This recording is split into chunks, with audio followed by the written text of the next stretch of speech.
आप सभी को मेरा नमस्कार है और राधे राधे।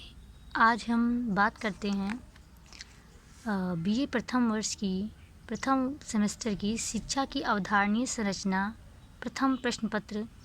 ये आपकी फ़र्स्ट बुक है, ठीक है। फ़र्स्ट बुक है और यहाँ पे फ़र्स्ट लिखा है, बट जो दूसरी वाली बुक होगी उसमें सेकंड लिख के आएगा सेकंड सेमेस्टर में। ये बुक आती हैं first book second book, okay, ठीक है। और डॉक्टर सीताराम जायसवाल की है, ये लखनऊ यूनिवर्सिटी की है, ठीक है। तो मैं आपको बता रही हूँ आगे, आप देख लीजिए थोड़ा बहुत। ये रहा सिलेबस आपका, ठीक है। इंग्लिश में, ये इंग्लिश में है और लिखा भी है नीचे कि आप पाठ्यक्रम से मिला लें। हो सकता है कि आपका इस बार जो है दूसरा आ जाए। ये हिंदी में जूम करके दिखा देते हैं आपको, ये देखिए, ठीक है। स्क्रीनशॉट ले लीजिए जिनको लेना हो, बाकी ये देख लीजिए, ठीक है। इसके पीछे का दिखाई दे रहा है ये। तो आज हम बात करते हैं शिक्षा अवधारणा एवं उद्देश्य। तो हम लोग पढ़ रहे थे उस दिन, पढ़ रहे थे हम लोग कि वैदिक काल में शिक्षा, ठीक है, ये पढ़ा था। तो हम बात कर रहे थे कि हम दिखाएंगे आपको वेरी इंपॉर्टेंट क्वेश्चन और दिखाएंगे कैसे अगर लघु आएगा तो आप कैसे हैंडल इसको करेंगे। तो दिखाते हैं, ये देखिए ये दीर्घ है, ठीक है। दीर्घ कैसे क्वेश्चन बनेगा? प्राचीन भारतीय ज्ञान परंपरा से क्या समझते हैं? इसके अंतर्गत जीवन के ढंग का वर्णन कीजिए। मैं आपको फिर से बता देती हूँ, मैं बीए सेकेंड ईयर में हूँ, फर्स्ट ईयर वाले बच्चों को पढ़ा रही हूँ। अगर मुझसे कोई भूलवश गलती रह जाए तो उसके लिए क्षमा कीजिएगा, क्योंकि मेरा भी अभी नया नया अनुभव है, ठीक है। तो आगे हम स्टार्ट करते हैं। प्राचीन भारतीय ज्ञान परंपरा से आप क्या समझते हैं? इसके अंतर्गत जीवन के ढंग का वर्णन कीजिए। ये इंपॉर्टेंट क्वेश्चन है और मेरे हिसाब से शायद ये आया था, नहीं ये आया था। प्राचीन भारतीय ज्ञान परंपरा में ये अंतर्गत गुरु की अवधारणा स्पष्ट कीजिए, ये आया था। ये नीचे वाला प्राचीन भारतीय ज्ञान परंपरा में शिक्षा के महत्व नहीं आया था। ये प्राचीन भारतीय ज्ञान परंपरा के, क्योंकि देखिए अब वहाँ से देखिएगा, ये आया था 2000 में, मेरे टाइम में 2022, ठीक है। ये अभी आप देखिएगा इस चीज़ पढ़ लिया। मैं आपको दिखा रही हूँ कि कैसे जो है हेडिंग से कैसे क्वेश्चन बन जाते हैं। प्राचीन भारतीय ज्ञान परंपरा क्या लिखा है? गुरु एवं शिष्य की अवधारणा। यही पेपर क्वेश्चन आ गया था, हेडिंग से ही क्वेश्चन आ गया था ये क्वेश्चन। अब मैं इसको आपको आगे डिटेल में बताऊंगी। अगर आप मेजर वाले हैं तो मैं आपको बता देती हूँ कि होता यह है कि जैसे इसमें ये टॉपिक है तो भी जो दूसरी वाली बुक है उसमें भी यही टॉपिक होगा, तो दोनों से भी लिख लेंगे तो अच्छे से लिख जाएगा। और जो ये है, ठीक है। अब मैं पहले बुक फर्स्ट के कुछ वही इंपॉर्टेंट क्वेश्चन करा देती हूँ। जो मेरे पास नोट्स हैं ये समझ लीजिए कि जो मैंने लिखा है उतना समझा देती हूँ, फिर मैं बुक से वेरी इंपॉर्टेंट क्वेश्चन बना कराऊंगी। उसके बाद लास्ट पेपर टाइम कैसे लिखा जाएगा ये भी बताऊंगी, एग्ज़ाम में कैसे लिखें, क्योंकि मुझसे भी थोड़ी गलतियाँ हुई थी। नंबर काफ़ी अच्छे आए थे। टोटल फर्स्ट ईयर में मेरे आए थे 77%। एजुकेशन, हिंदी एंड EIH है, ओके। तो 77%, इसमें बहुत अच्छा स्कोर किया गया हुआ था मेरा, हिंदी के बराबर एकदम। बहुत अच्छा सब्जेक्ट है और जब पढ़ेंगे तो बहुत मज़ा आएगा। और जब पढ़ लेंगे ना तो एग्ज़ाम में लिखने का आपका आइडिया रहेगा कि ऐसे लिखा जाएगा, बस कहानी की तरह है, वो बहुत इंटरेस्टिंग है, ठीक है। अगर आपको प्राचीन इतिहास में मतलब अच्छा लगता है, कुछ बच्चे तो 12th में भी पढ़े हैं एजुकेशन, ठीक है। तो हम आगे बात करते हैं, सॉरी टॉपिक से थोड़ा भटक गए। तो समझाने के लिए वैसे, क्योंकि मैं आगे क्या करूँगी इसको बताना बहुत ज़रूरी है, जिससे आप मेरे साथ जुड़े रहें। वैसे तो मेरे नेताजी सुभाष चंद्र बोस की ही लड़कियाँ ने रिक्वेस्ट की थी बनाने के लिए, तो मैंने शुरुआत की है। उन लोगों को मेरी तरफ से बहुत बहुत धन्यवाद कि उन लोगों ने मुझे प्रेरित किया बनाने के लिए। क्योंकि हुआ ये था कि उन लोगों ने मुझसे नोट्स और मेरी बुक्स और मेरी सीरीज या क्वेश्चन पेपर्स मांगे। तो मैंने कहा कि एक लड़की ने नहीं, बहुत सारी लड़कियों ने मांगा, तो मैंने कहा एक को देंगे तो एक को नहीं देंगे। तो इससे अच्छा है कि मैंने यूट्यूब पे वीडियो डाला था ऐसे ही, वो वाला जो क्राफ्ट का था। तो मैंने सोचा चलो अच्छा पढ़ाई का ही डालते हैं, वैसे भी मुझे पढ़ाना बहुत पसंद है। तो मैं आपको बताती हूँ, ठीक है। डॉक्टर अल्कितियन ने लिखा है कि ईश्वर ये शिक्षा के उद्देश्य हैं। ये बहुत इंपॉर्टेंट क्वेश्चन है, अगर लघु में आता है तो भी, अगर लॉन्ग में आता है तो भी, ठीक है। आपको फिर से एक बार मैं दिखाई दे रही हूँ, ये देखिए उद्देश्य, यहाँ से क्वेश्चन जरूर बनता है, ठीक है। ये आपका क्या है? ये है सिलेबस से क्वेश्चन जरूर बनता है, ठीक है। और देख सकते हैं आप यहाँ पे ये देखिए क्या है, उद्देश्य कहीं दिया गया? नहीं दिया गया, देखिए पीछे दिया गया है। वैसे है कि क्वेश्चन वैदिक कालीन शिक्षा में दिया गया, यहाँ नहीं होगा, पीछे होगा। कभी कभी टॉपिक होते हैं, टॉपिक कहीं नहीं मिलते हैं, कहीं मिलते हैं नहीं मिलते हैं, नहीं यहाँ भी नहीं है। अच्छा तो ये लेकिन इम्पोर्टेंट है क्योंकि वो 2 बुक का है, तो ये दोनों बुक का जो है वेरी इम्पोर्टेंट हो जाता है।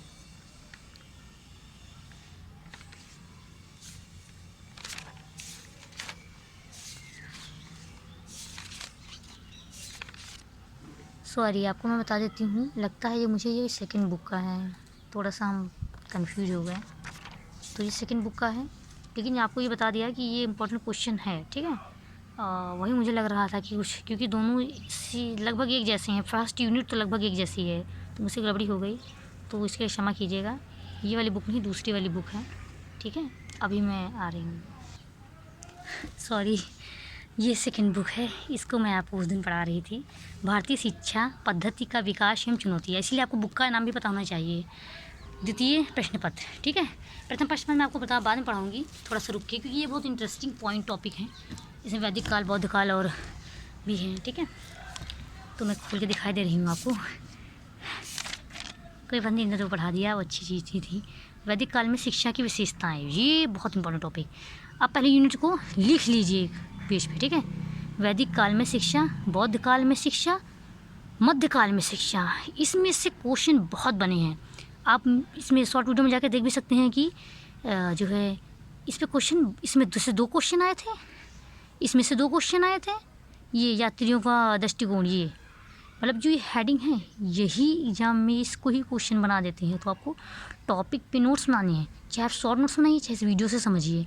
और जैसे एग्ज़ाम टाइम आए तो आप ये कीजिएगा कि मैंने बीच में कुछ बातें कर दी हैं, तो आप क्या करिए, इसको क्रॉप कर लीजिएगा, और जहाँ से पढ़ा रही होंगी मैं दोबारा से रिवीजन भी कर सकते हैं, ठीक है। या नोट्स बना लीजिए जब मैं पढ़ा रही हूँ, तो ये थोड़ा टफ़ है। मैंने इसको लास्ट टाइम, जैसे 2 दिन बचे थे तो मैंने लास्ट टाइम इसको पढ़ा था, लेकिन मेरे समझ में आ गया था, लिखा भी था इसमें से 2, लेकिन मैं आपको इसको भी अच्छे से कोशिश करूँगी बताने का। बस इतना बताऊँगी कि बस एग्जाम में अच्छे से लिख सकें। वैसे आपको चाहिए कि पूरी बुक्स पढ़ें। एक्चुअली में हुआ ये था कि अभी AIH का मैं असाइनमेंट लिख रही थी, तो इसमें से मुझे टॉपिक्स मिल गए थे, तो मुझे याद था कि मैंने फर्स्ट सेमेस्टर में पढ़ा था उसमें नहीं, इसी में था, शिक्षा के केंद्र, ठीक है, तक्षशिला वो सब विद्यालय, तो उसी से लिख रही थी। इसी बुक थोड़ा गलत उठा लाई मैं, ठीक है।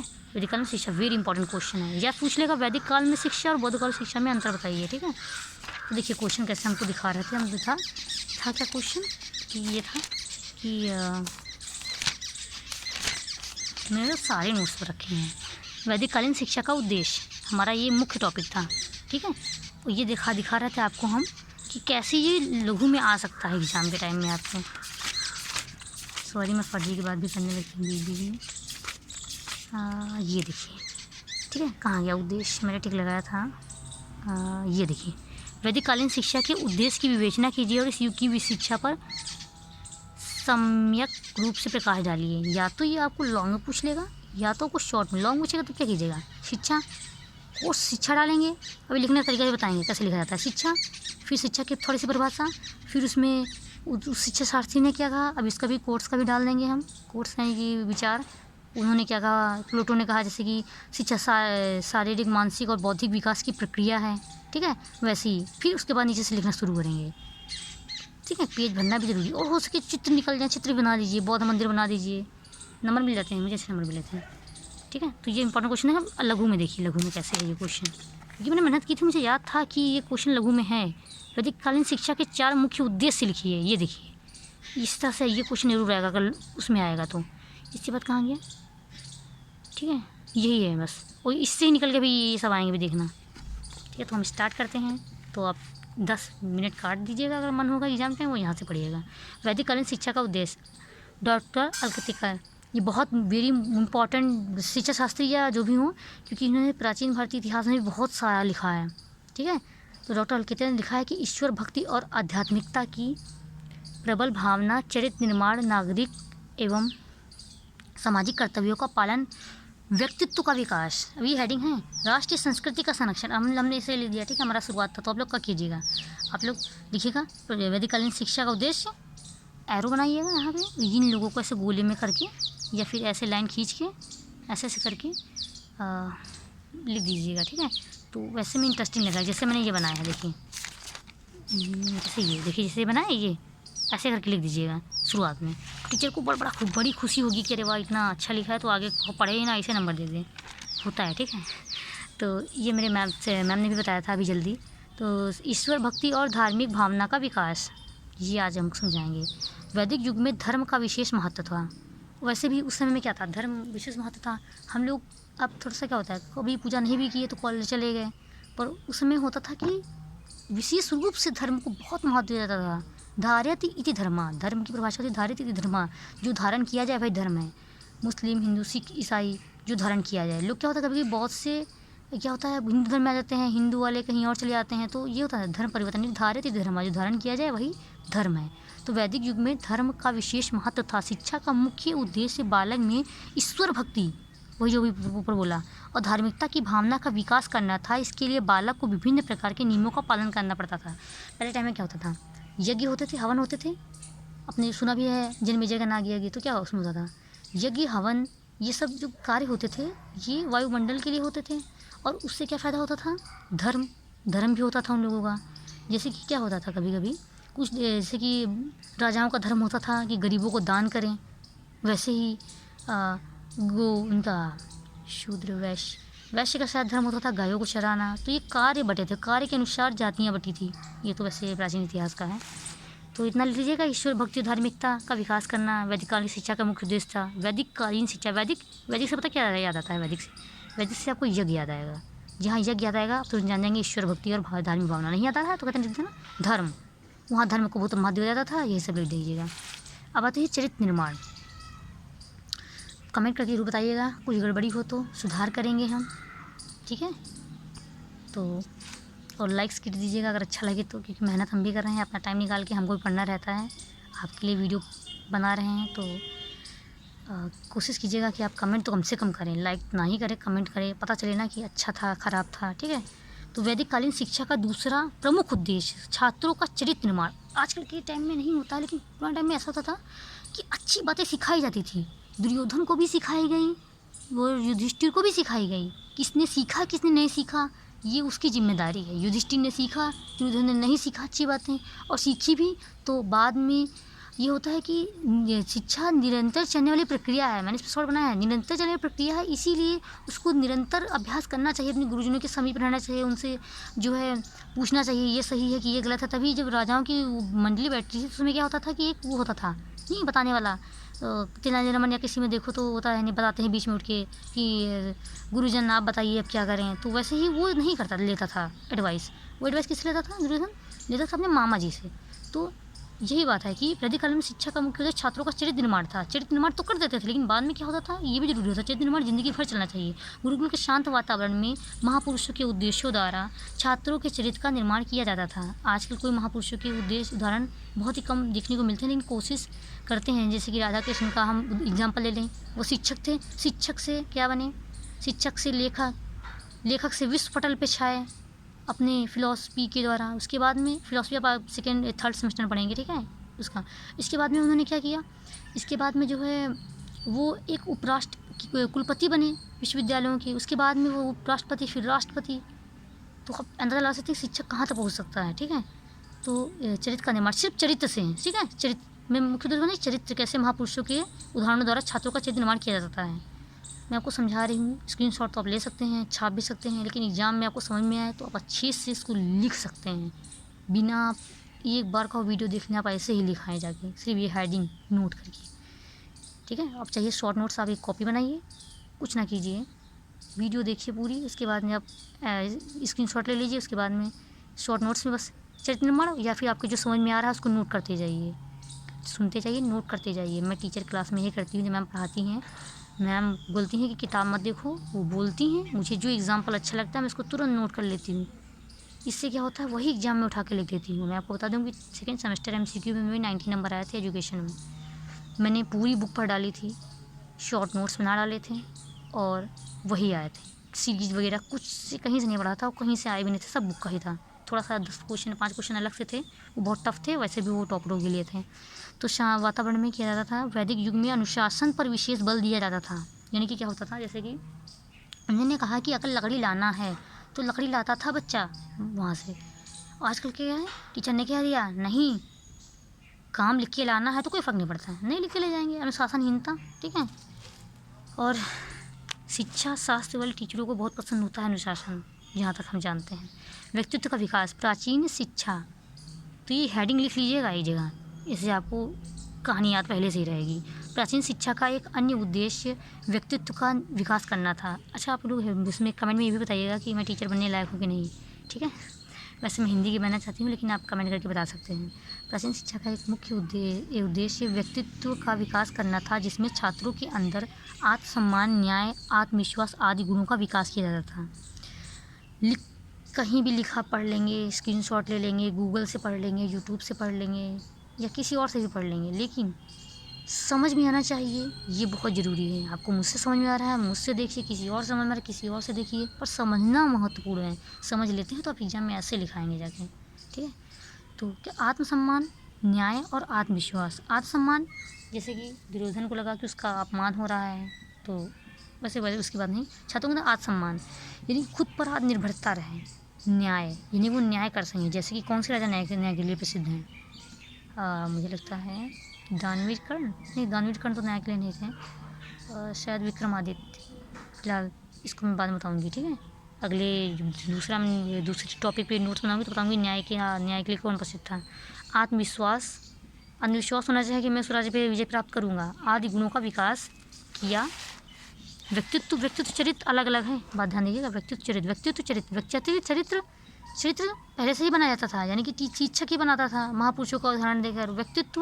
व्यक्तित्व में आता है कि इंसान के खुद के अंदर का चरित्र तो बाहर दिखता है, और व्यक्तित्व अंदर, जैसे कि आत्मसम्मान खुद के लिए होता है, न्याय, आत्मविश्वास, ठीक है, ज़्यादा था।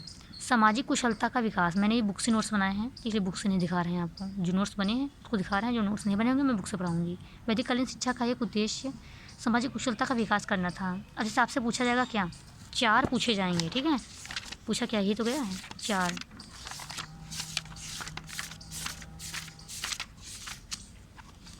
क्या फिर से गलत बुक निकाल लिए, ठीक है।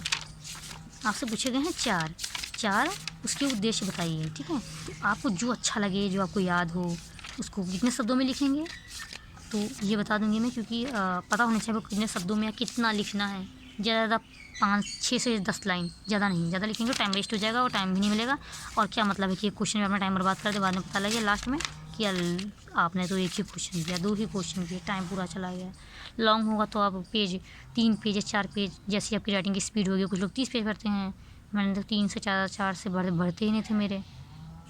तो जब भरते नहीं हैं तो इतना अच्छा लिखें कि टीचर आपको नंबर दे दे। तो वही एरो बना के हेडिंग डाल के और उसमें थोड़ा बहुत चित्र करा जाए, बौद्ध मंदिर बना दिया, तो बहुत अच्छे नंबर प्राप्त हो सकते हैं। तो उसमें टीचर ये नहीं देखेगा कि आपने 10 पेज लिखे, देखेगा अच्छा लिखा है तो वो नंबर दे देगा। मेरे साथ ये हुआ, मेरे नंबर बराबर आए थे उसके जो 30 पेज भरी थी लड़की, कैसे अब तो भगवान जाने, ठीक है। तो ये हो गया। और 4 उद्देश्य, ठीक है, 4 उद्देश्य, इसमें से कुछ है नहीं है, ठीक। वैदिक कालीन शिक्षा का, हाँ लास्ट में आपको मैं सीरीज से भी दिखाऊंगी कि इसकी वेरी इंपॉर्टेंट बार आया है, ठीक है। तो ये हो गया।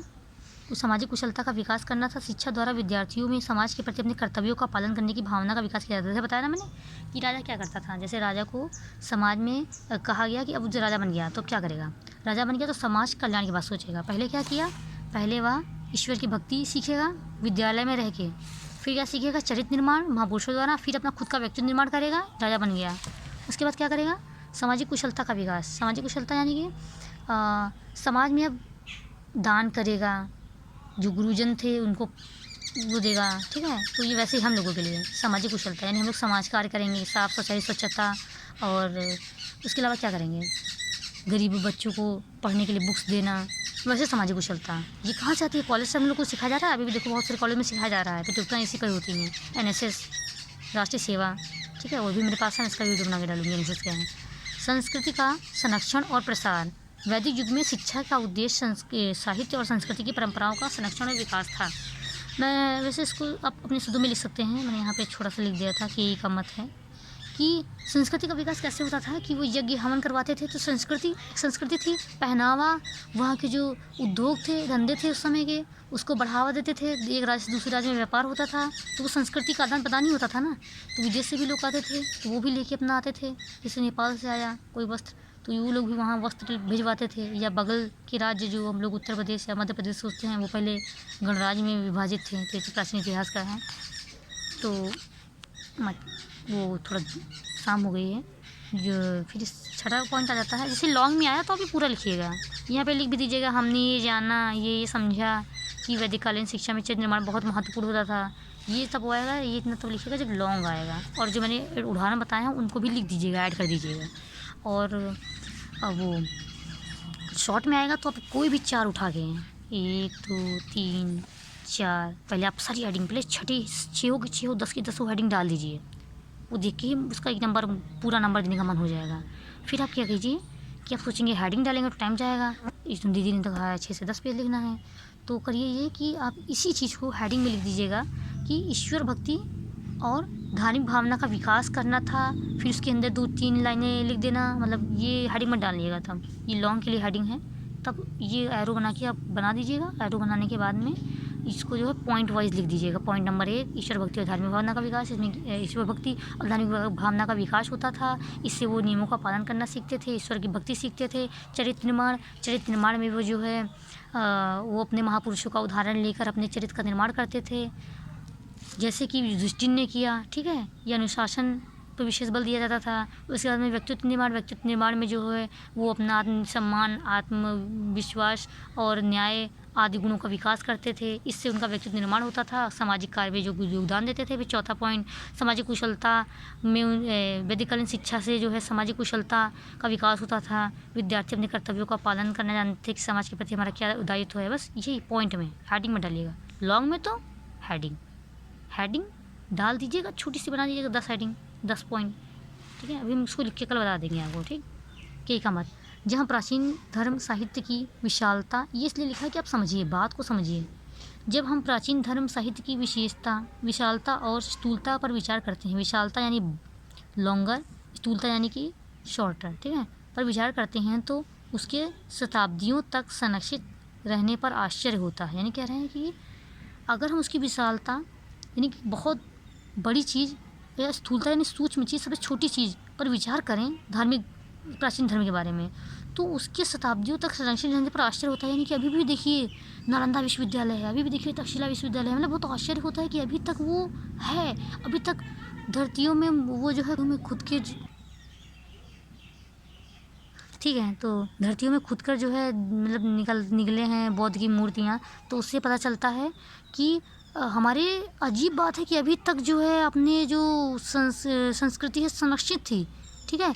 अब है जीवनोपार्जन का उद्देश्य, ठीक है। तो इसमें वैदिक युगीन शिक्षा का उद्देश्य वर्ण व्यवस्था के अनुसार व्यवसायिक कुशलता, जो आपको पहले पॉइंट में बता दिया था आपको, वो वही ब्राह्मण और वैश्य शूद्र वाला वही चीज़ें ही बताई गई। व्यवसायिक कुशलता जैसे कि क्या होता था, ये राजा है तो वो राज्य करेगा तो उसे राज्य की शिक्षा, वैश्य है तो उसे गायों और पालने की शिक्षा, शूद्र है तो उसे वाहे की शिक्षा दी जाती थी, फिलहाल याद नहीं है, शायद वो जो काम करते थे राजा के दरबार में रहकर। ब्राह्मण है तो उसे सिखाया जाता था।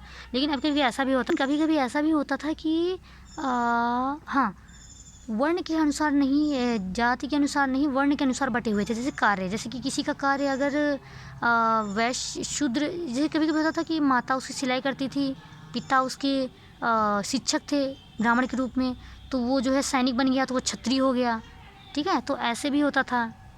जीवनोपार्जन का उद्देश्य, तो पढ़ाई के साथ जीवनोपार्जन भी होता था, जिसको इंटरेस्ट होता था। जैसे किसी को पढ़ाने में इंटरेस्ट होता था तो गुरुजन से कहता था कि मैं शिक्षक बनना चाहता हूँ, तो गुरुजन उसे शिक्षक की शिक्षा देता था, ठीक है, जो अभी भी होता है। तो प्राचीन भारतीय शिक्षा का बीजारोपण आज से लगभग 4000 वर्ष तो शॉर्ट नोट्स था, ठीक है। तो ये मैंने पहले लिखा होगा NCC NSCB शिक्षा मेजर उपाध्यक्ष, अरे ठीक है। तो थैंक यू वीडियो देखने के लिए। बाकी का जो है मैं थोड़ा सा बुक से दिखा दूँगी, तो बहुत बहुत धन्यवाद। कमेंट जरूर कीजिएगा, बहुत मेहनत से मैंने वीडियो बनाई है। Thank you so much.